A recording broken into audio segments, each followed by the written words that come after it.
Maingay ang mga bata sa lansangan. Naglalaro, naghahabulan, nagtatawanan. Karaniwang araw sa baryo ng San Lucia, dumating ang isang bagong mukha. Maputi, matangkad, nakasuot ng itim na salamin, walang imik, nakamasid lang sa mga bata. Lumipat siya sa lumang bahay sa dulo ng kalye. Walang nakakakilala sa kanya. Sino kaya siya? Tanong ng mga tao sa isa't isa. Walang nakakaalam. Lalong nabalot ng misteryo ang bagong kapitbahay. Isang gabi, may kumatok sa bahay ni Aling Ising. Siya ang pinakamatandang residente sa lugar. Magandang gabi po. Sabi ng lalaki. Ako po si Elias, ang inyong bagong kapitbahay. Nais ko lang pong magpakilala. May kakaiba sa kanya. Malamig ang kanyang boses, parang walang buhay. Pinatuloy ni Aling Ising si Elias. Inalok niya ito ng kape at tinapay. Maraming salamat po, sabi ni Elias. Ang bait po ninyo, maamo ang kanyang mukha, ngunit may kakaiba sa kanyang mga mata. Parang kumikislap. Parang may tinatago. May mga anak po ba kayo? Tanong ni Elias. Wala na. Sagot ni Aling Ising. Mga apo na lang ang kasama ko. Biglang ngumiti si Elias. Isang nakakakilabot na ngiti. Mga apo, kay sarap sigurong magkaroon ng mga apo. Umalis na si Elias. Nang makaalis na siya, may napansin si Aling Ising sa ilalim ng upuan. Isang maliit na bagay. Kinuha niya ito. Isang kaliskis. Kulay pilak. Malamig sa kamay. Ano kaya ito? Tanong ni Aling Ising sa sarili. Kinabukasan, may nawawalang bata. Si Benjo, ang apo ni Aling Ising. Hinanap siya ng buong baryo, ngunit walang nakakita sa kanya. Benjo, nasaan ka na ba?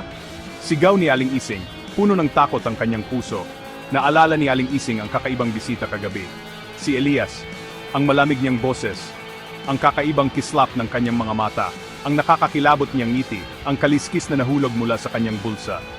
Isang nakakakilabot na hinala ang pumasok sa kanyang isip. Hindi kaya, nagmamadali siyang pumunta sa bahay ni Elias. Kailangan niyang malaman ang katotohanan. Pagdating niya doon, laking gulat niya sa kanyang nakita. Ang bahay ni Elias, wala itong laman, maliban sa isang bagay, isang malaking salamin. At sa refleksyon nito, nakita ni Aling Ising ang tunay na anyo ni Elias. Hindi siya tao, isa siyang halimaw, isang halimaw na kumakain ng mga bata. Isang nilalang mula sa ibang planeta, naghahanap ng enerhiya para mabuhay. At ang enerhiya na iyon, makukuha niya sa mga bata. Kailangan niyang pigilan si Elias. Kailangan niyang iligtas ang iba pang mga bata.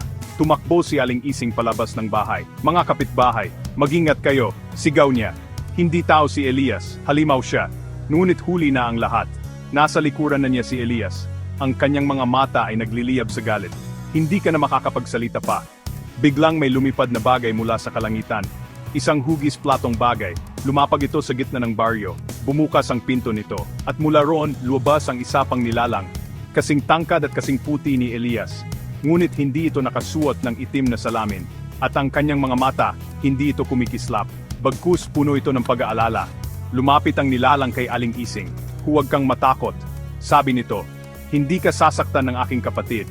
Narito kami para iuwi na siya sa amin. At humihingi kami ng paumanhin sa abala at takot na kanyang naidulot.